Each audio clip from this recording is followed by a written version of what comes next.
Hello.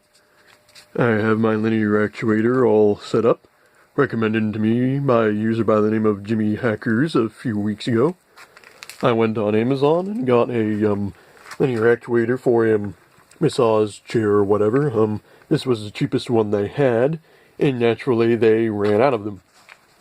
So we've got our battery hooked up to some wires and a Gorilla Tape sheathing that goes into our switching switches of polarity, which then goes through some wires and connectors. That way you can disconnect the torso from the hips and into our linear actuator.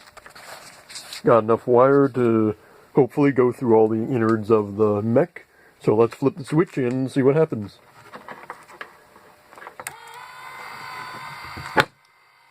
You can see it's a little slow, but this linear actuator is rated supposedly for 1,300 pounds, so it really is no wonder.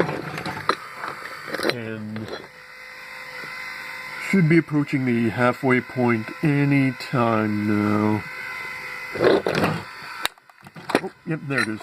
Right there. It has a 20 centimeter extension length, so that means the default position would be when this line is level with the housing.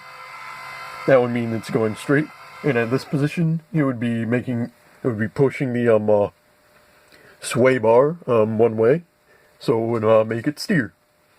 And I will be installing this in the wooden undercarriage that's currently on Marduk right now. So we'll just send this back in. I still have to do some tests on the battery, see how the voltage drainage and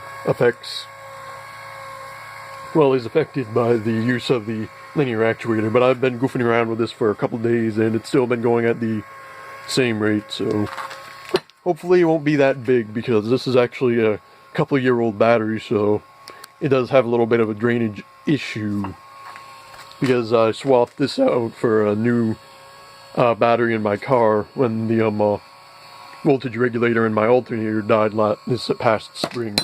So, yep, there we go. And it has automatic end stop switches inside, so it doesn't overextend or underextend. But that is all for today, so until next time, bye-bye.